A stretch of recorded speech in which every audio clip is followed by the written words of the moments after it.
दोस्तों आप सब ने लीवर ट्रांसप्लांट, हिप ट्रांसप्लांट, नी ट्रांसप्लांट, इन सब चीजों के बारे में तो सुना होगा, पर क्या आपने कभी पूप ट्रांसप्लांट या पॉटी ट्रांसप्लांट के बारे में सुना है? दोस्तों आज का हम लोग का इंटरेस्टिंग विषय होने वाला है कि जान बचाने वाली टेक्निक है पूप ट्रांसप्लांट या पॉटी ट्रांसप्लांट। आज हम लोग इसके बारे में बात करेंगे। हम लोग ये भी आज बात करेंगे कि हमारे आपके जीवन में इसका कैसे रिलेशन है और हम लोग क्या क्या चीजें कर सकते हैं जैसे इस ट्रांसप्लांट की जरूरत ना पड़े, और इस ट्रांसप्लांट के बारे में जो इंटरेस्टिंग जानकारियां हैं वो भी आज हम लोग डिस्कस करेंगे। नमस्कार दोस्तों, मैं डॉक्टर आदित्य मिश्रा। हम लोग अपने इस चैनल पर लाते हैं ऑथेंटिक मेडिकल नॉलेज जन साधारण की भाषा में। आप हमारे चैनल को सब्सक्राइब करिएगा, अपने फैमिली फ्रेंड्स को भी इसके बारे में जरूर बताइएगा। तो दोस्तों ये पूप ट्रांसप्लांट, पॉटी ट्रांसप्लांट सुनने में तो बड़ा अजीब लगता है, तो ये हमारे जीवन में कैसे संबंध रखता है? आप सबने एंटीबायोटिक्स तो कभी ना कभी खाई होगी। दोस्तों आजकल एक सोसाइटी में ट्रेंड बनता जा रहा है कि एंटीबायोटिक्स दुकान से लेकर के लोग खाते हैं और मतलब बिना डॉक्टर के प्रिस्क्रिप्शन के, और जितनी इच्छा हुई, जैसे एक दो गोली में आराम मिल गया तो खाना बंद कर देते हैं।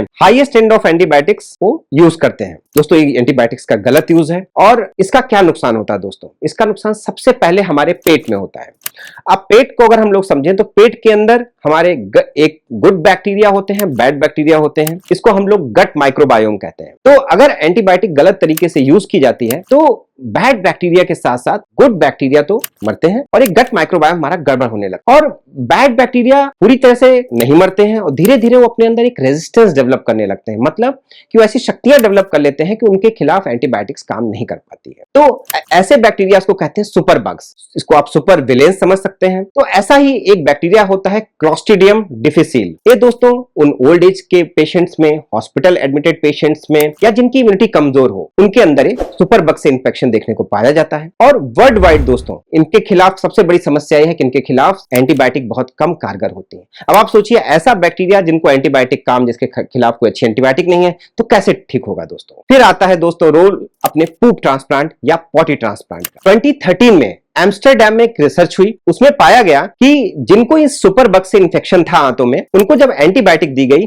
तो लगभग 30% पेशेंट्स में आराम हुआ। और वहीं पे पहली सेटिंग ऑफ पूप ट्रांसप्लांट या पॉटी ट्रांसप्लांट से उनको लगभग 81% पेशेंट्स को आराम पाया। और जब सेकंड सेटिंग की गई पूप ट्रांसप्लांट की तो उसमें दोस्तों लगभग 94% पेशेंट्स को आराम मिला। तो अब क्या है, पूप ट्रांसप्लांट बहुत नई टेक्निक है दोस्तों। अगर हम इस पे वर्कअप करें तो पाएंगे 14th सेंचुरी में चाइना में जब किसी को पेट में इंफेक्शन होता था तो उनको एक पीली चाय, येलो टी दी जाती थी दोस्तों। ये फीकल टी होती थी। ऐसे ही 1853 में डेनवर के एक हॉस्पिटल में डॉक्टर आइजरमैन ने पाया कि जिन लोगों को सीवियर कोलाइटिस है, सीवियर इंफेक्शन है लार्ज इंटेस्टाइन में, उनमें अगर फीकल एनीमा दिया जाए तो उनको फायदा मिलता है। दोस्तों ये हम लोग एडवाइस नहीं करते हैं ऐसे करना, लेकिन फिर भी उनका ये ऑब्जर्वेशन था दोस्तों। तो लंबे समय से लोग देख रहे थे कि अगर फीकल ट्रांसप्लांट के डिफरेंट रूप से वर्क कर रहे थे, कैसे ये यूजफुल हो सकता है। आज की मॉडर्न साइंस दोस्तों इस पे पूरी तरह से एस्टैब्लिश हो चुकी है और क्लॉस्ट्रीडियम डिफिसिल नाम के सुपर बग पे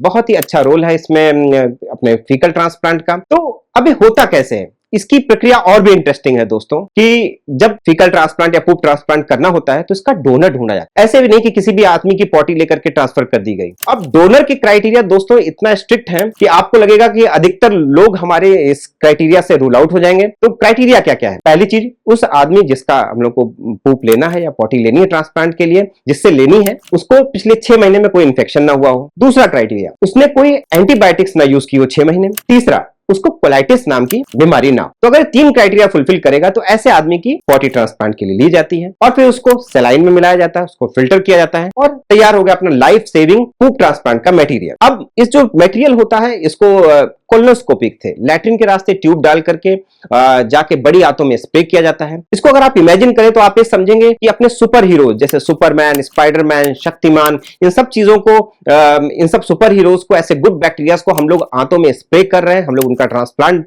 कर रहे हैं, जैसे कि वो हमारी जान बचा सकते हैं, हमारे पेशेंट्स को जिनको इन्फेक्शन है उनकी जान बचा सकते हैं। और यही नहीं दोस्तों, अब कुछ कंपनियों ने इनके कुछ कैप्सूल फॉर्म में सुपर अपने हीरोज को पैक किया है। तो इन कैप्सूल्स को अगर हम कहें तो क्रैप्सूल्स भी कह सकते हैं या पूपसूल्स भी कह सकते हैं। इनको दोस्तों 15-15 टैबलेट आपके डॉक्टर आपके मुंह के माध्यम से, ट्यूब के माध्यम से आपकी आंतों में इसको डालते हैं। ये भी एक तरीका होता है पूप ट्रांसप्लांट का। तो दोस्तों अब इस पूप ट्रांसप्लांट की जरूरत ना पड़े आपको, इसके लिए क्या क्या करना चाहिए? पहली चीज, एंटीबायोटिक्स का गलत इस्तेमाल हम लोग को बंद करना पड़ेगा।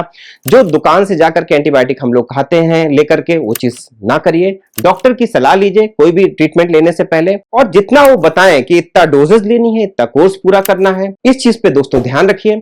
इससे एंटीबायोटिक रेजिस्टेंस की जो समस्या हमारे समाज में मेडिकल साइंस में बहुत कॉमन होती जा रही है, वो चीज दोस्तों उससे हम लोग बच सकेंगे। उससे हम लोग अपने आप का और अपने आने वाली जनरेशंस का भविष्य हम लोग सुरक्षित रख सकेंगे। तो ऐसा समझिए कि इस ब्रह्मास्त्र का मिसयूज हम लोगों को नहीं करना है। एंटीबायोटिक्स नाम के ब्रह्मास्त्र के मिसयूज से हम लोगों को बचना है दोस्तों। तो दोस्तों आज का वीडियो अपने उन फैमिली फ्रेंड से जरूर शेयर करिएगा जो लोग अपनी मर्जी से दवाइयां लेकर के खाते हैं, जैसे वो भी पूप ट्रांसप्लांट से या पॉटी ट्रांसप्लांट से बच सके। धन्यवाद दोस्तों।